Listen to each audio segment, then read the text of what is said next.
Good morning, students. Today we are going to start chapter number 2 of history, nationalism in India. First of all, we have to clear what is nationalism, Rashtravad. When the people of a country place themselves under an identity and have a feeling of love and pride for their country, this sense is called nationalism, which is closely linked to patriotism. Mean to say, राष्ट्रवाद वह अवस्था है या वह भाव है जब एक देश के लोग अपने को अपनी जातिगत पहचान भुलाकर एक राष्ट्रीय पहचान के अंतर्गत रखते हैं और अपने देश के प्रति प्यार और गर्व अनुभव करते हैं, तो उस फीलिंग को नेशनलिज्म कहा जाता है। ये पूरी तरीके से ये भावना देशभक्ति से जुड़ी होती है। द नेक्स्ट वन, कॉलोनियलिज्म, क्योंकि हम भारत के स्वतंत्रता संघर्ष की कहानी स्टार्ट कर रहे हैं। तो in that time India was a colony. India एक उपनिवेश था, एक कॉलोनी था। इसलिए हमको ये जानना बहुत ज़रूरी है कि उपनिवेशवाद क्या होता है। What is colonialism? It is the practice by which powerful country controls another country and exploit its resources for gaining profit। जब एक शक्तिशाली देश किसी कमज़ोर देश पर अपना प्रभुत्व जमाने की कोशिश करता है और लाभ पाने के लिए उसके संसाधनों को शोषण करता है, उसके संसाधनों का, तो वह स्थिति जो है वो कहलाती है कॉलोनियलिज्म। हमारी फ्रीडम स्ट्रगल ऑफ इंडिया की जो स्टोरी है वो 1913 से स्टार्ट हो रही है हमारे चैप्टर के हिसाब से। तो हम साथ के साथ हम आपको इसमें डेटलाइन भी बनाते जाना है। तो आइए बात करते हैं 1913 से भारत की जो फ्रीडम स्ट्रगल है उसमें कौन सी एक्टिविटीज़ रहीं, कौन सी सिचुएशंस रहीं जिन्होंने भारतीयों को अंग्रेज़ों के खिलाफ एक कर दिया और भारतीयों ने अपना भारत को आज़ाद कराने के लिए स्वतंत्रता संघर्ष आरंभ किया। 1914 में फर्स्ट वर्ल्ड वॉर स्टार्ट हुआ। तो फर्स्ट वर्ल्ड वॉर के दौरान भारत में एक ऐसी आर्थिक और कुछ राजनीतिक सिचुएशंस ने नेशनलिस्ट मूवमेंट को बढ़ावा दिया। वो कौन सी ऐसी परिस्थितियाँ थीं? आपकी एनसीईआरटी का ये क्वेश्चन है कि which were the economic and political situations during the first world war which created the circumstances for the nationalist movement of India. तो उसका आंसर आप इसमें से ट्रेस भी कर सकते हैं वीडियो में से। Due to the first world war, defense expenditure increased, which was financed by the war loans and increasing tax। First world war के दौरान जो ब्रिटेन था वो युद्ध संबंधी अपनी ज़रूरतों को पूरी करने में लगा हुआ था।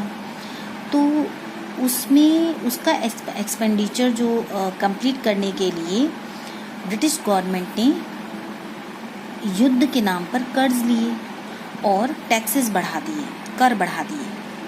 हमारे यहाँ custom duties were raised and income tax introduce.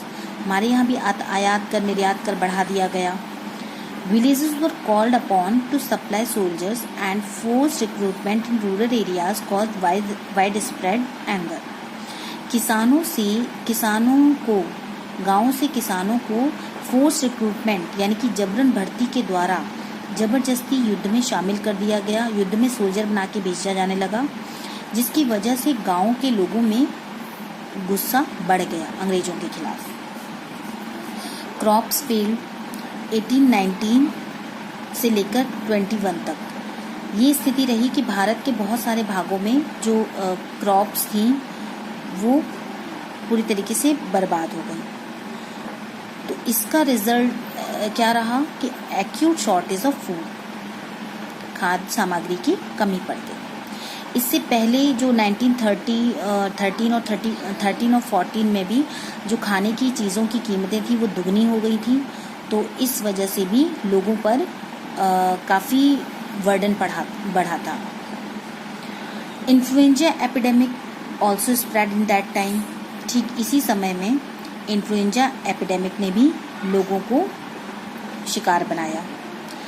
12 से 13 लाख जो लोग थे वो इस फेमाइन्स, इस अकाल के दौरान और इस महामारी के दौरान मारे गए। तो about 12 to 13 million people died due to the famines and epidemic, and people hoped that their hardship would end after the war, but ऐसा कुछ भी नहीं हुआ।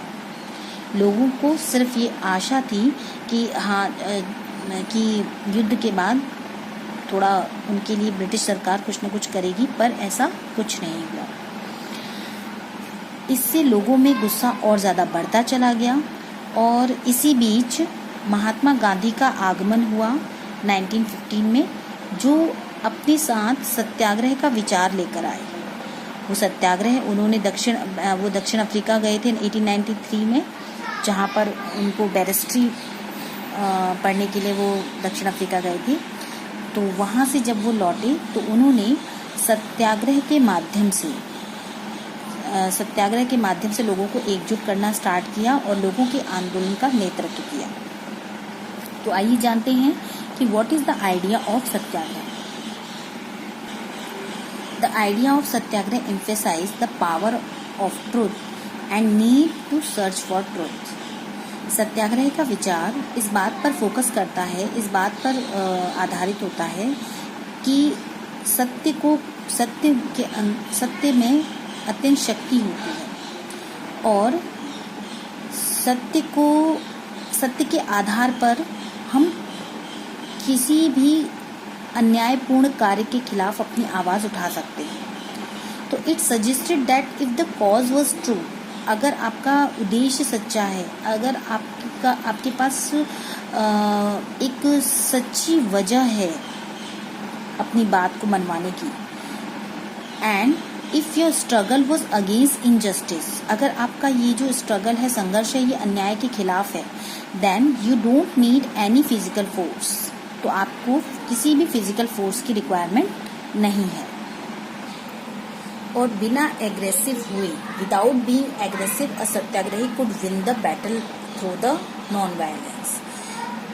एक सत्याग्रही सत्य के आधार पर अपनी बात को उत्पीड़क से मनवा सकता है और उसके खिलाफ आवाज उठा सकता है, क्योंकि अंत में सत्य की ही जीत होती है। इसलिए सत्याग्रह करने के लिए आपका जो उद्देश्य है वो सच्चा होना चाहिए। ये विचार गांधी जी अपने साथ लेकर आए थे, जिसको सत्याग्रह का विचार कहा जाता है। और गांधी जी सत्य और अहिंसा पर बल देते थे और वो सत्य और अहिंसा के बल पर लोगों को एकजुट करना चाहते थे अंग्रेजी सरकार के खिलाफ। Satyagraha movement of Gandhi ji 1915 to 1918। 1915 Mahatma Gandhi return to India in January 1915 from South Africa, जहाँ वो बैरिस्ट्री पढ़ने के लिए गए थे। तो वहाँ से वो लौटे 1915 में। And Mahatma Gandhi followed the path of satyagraha to resist the British government. उन्होंने सत्याग्रह के झंडे के नीचे या सत्याग्रह के अंतर्गत लोगों को एकजुट करना आरंभ किया और सत्याग्रह का रास्ता अपनाया, सत्य और अहिंसा पर बल दिया, क्योंकि उनका मानना था कि सत्य में शक्ति होती है और अंत में सत्य की ही जीत होती है। तो इसलिए वो सत्य के आधार पर ही अपनी बात सरकार से मनवाना चाहते थे। He believed that this dharma of non-violence could unite all the Indians। उनका ये भी मानना था कि इस अहिंसा परमो धर्मा जो एक सिद्धांत है, इस सिद्धांत के जरिए वो सभी इंडियंस को एकजुट कर सकते हैं। Gandhi ji launch 3 Satyagraha in India between 1916 से लेकर 1918 तक। सबसे पहला जो उन्होंने सत्याग्रह लॉन्च किया था वो था चंपारण सत्याग्रह। In 1916, he traveled to Champaran in Bihar to inspire the peasants to struggle against the oppressive plantation system. British forced the Indian peasants to grow indigo in their fields, and many of them were reluctant in growing it because soil loses fertility after growing. तो peasants जो चंपारण के peasants जो थे, किसान जो थे, वो नील का उत्पादन करना नहीं चाहते थे और ब्रिटिश सरकार उनसे ज़बरदस्ती नील का उत्पादन करवा रही थी। वो अपने लाभ के लिए करवा रही थी और किसान नील उत्पादन के प्रति उदासीन थे। क्यों? क्योंकि नील की खेती का उत्पादन करने के बाद जो भूमि का उपजाऊपन जो है वो खो जाता है, और साथ ही एक वजह ये भी थी कि वे अपनी जो दूसरी जो फसलें थी उन पर प्रॉपर ध्यान नहीं दे पा रहे थे, इसलिए वो नील का उत्पादन करना नहीं चाहते थे। दूसरा आता है खेड़ा। इसलिए गांधी जी ने नील उत्पादन के खिलाफ चंपारण के किसानों के आंदोलन का नेतृत्व किया और चंपारण सत्याग्रह किया 1916। दूसरा आता है खेड़ा सत्याग्रह इन 1917। Gandhi ji organized a satyagraha to support the peasants of Kheda district of Gujarat affected by the crop failure and plague epidemic, and the peasants were not able to pay high taxes and were demanding that revenue collection be relaxed. Kheda के किसानों की जो समस्या थी कि वहाँ की फसलें बर्बाद हो चुकी थी, प्लेग महामारी ने कई लोगों को शिकार बना लिया था। इस वजह से जो वहाँ के जो किसान थे खेड़ा के, वो ब्रिटिश सरकार का हाई टैक्स चुका पाने में असमर्थ थे और वो टैक्स में छूट की मांग कर रहे थे। इसलिए उन्होंने गांधी जी का आह्वान किया और गांधी जी ने 1917 में खेड़ा जो कि गुजरात में है, वहाँ के किसानों के सत्याग्रह का नेतृत्व किया। बिगनिंग में गांधी जी का जो तीसरा सत्याग्रह रहा वो हुआ अहमदाबाद में 1918 में Mahatma Gandhi led a Satyagraha of cotton mill workers for the better condition, wages and medical leaves. वहाँ के जो कॉटन मिल वर्कर्स थे वो कॉटन मिल ओनर्स से बेटर वेजेस के लिए, बेटर कंडीशंस के लिए डिमांड कर रहे थे। तो गांधी जी ने